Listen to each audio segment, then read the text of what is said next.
dark and quiet night in Israel suddenly turned into an unimaginable nightmare.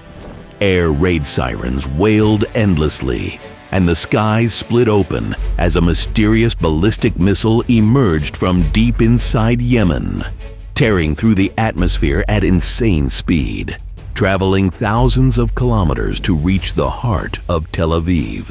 The defense systems fired frantically. Iron Dome, David's Sling, and Arrow all sprang into action, but all were powerless. In a flash, the missile detonated in mid-air, transforming into a torrent of bomblets, raining down on Israeli towns like unstoppable firestorms. The Hebrew media was stunned. Military leaders were shaken, and the shocking admission was made publicly. We faced a cluster warhead that cannot be intercepted. And here, the illusion of Israeli air superiority shattered, leaving the terrifying question: if a single missile from Yemen could throw Israel into chaos like this, what would happen if the strike turned into a barrage of missiles unleashed from all fronts? Iran, Lebanon, and Yemen. We now uncover hidden secrets about the mysterious Yemeni missile that pierced Israel's skies and crippled its defenses. Stay tuned. The explosion that thundered over Tel Aviv was not a passing event. It was a military shock that flipped Israel's calculations upside down. The army itself admitted the missile launched from Yemen was no ordinary projectile like the old Palestine II, but carried a cluster warhead that fragmented in the sky, scattering dozens of bomblets over a wide area. A scene that rendered the Iron Dome, David's Sling, Arrow, and even the American THAAD system useless, as if they were firing fireworks into the night sky. The Hebrew media described it as Yemen's first strike of its kind with such a weapon. But behind the scenes, intelligence services began studying the fingerprints carefully. The distance exceeded 2,000 kilometers. The warhead detonated mid-air, covering nearly 8 square kilometers, and the heavy payload was far too sophisticated to be purely Yemeni-made. Here, the name that terrifies both Washington and Tel Aviv emerged: is Khorramshahr 4. The Iranian missile unveiled in a 2023 military parade in Tehran, boasting a range of 2,000 kilometers and a warhead weighing 2,000 kilograms.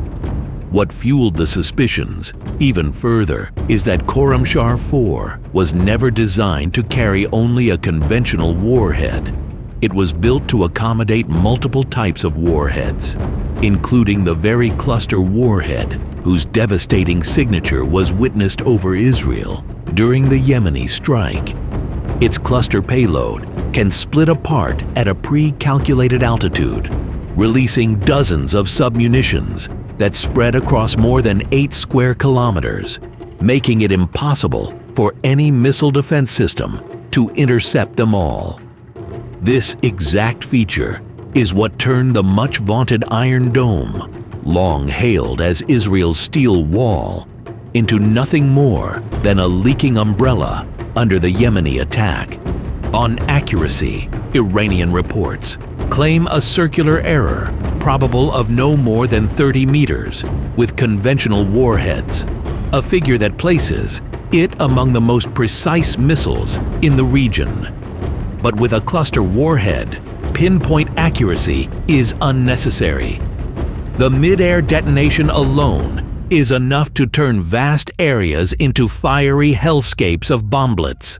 After looking at what happened over Israel's skies today, every fingerprint points directly to the Iranian Khorramshahr, the long range that allowed the missile to fly from Yemen into Tel Aviv, the cluster warhead that split mid-air, and the massive payload that produced a storm of submunitions.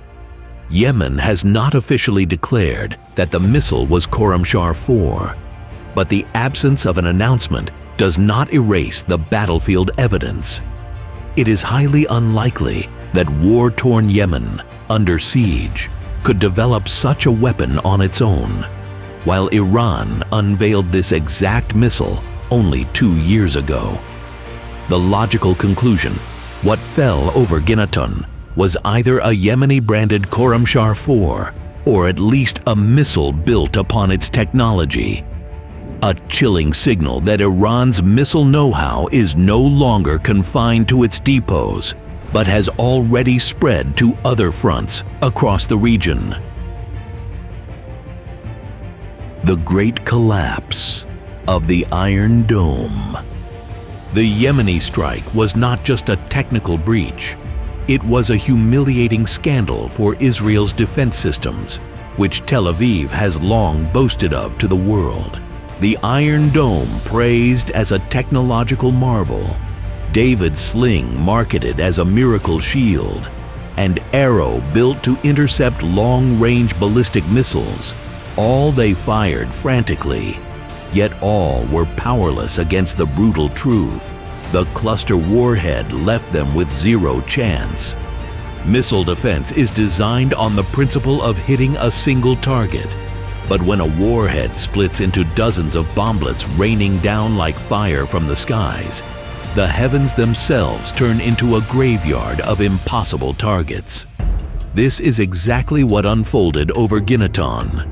As settlers witnessed with their own eyes the collapse of the Iron Dome myth, watching bomblets rain down on homes and streets from what was supposed to be their ultimate protection, the scene echoed the disaster of the True Promise operation months earlier, when Iranian missiles overwhelmed Israel's defenses and struck bases and airfields despite mass interceptions.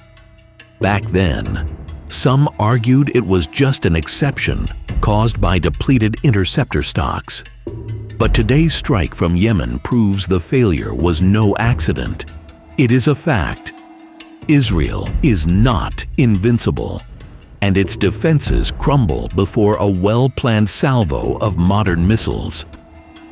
So, the terrifying question that now haunts every Israeli is, what if a single cluster-tipped missile from Yemen could paralyze Israel's defenses and rattle its military command? What if all fronts opened at once? What if hundreds of missiles rained down simultaneously from Lebanon, Iran, and Yemen? Have we entered the era of Israel's downfall and the end of the Iron Dome myth, dear viewer? Tell us in the comments.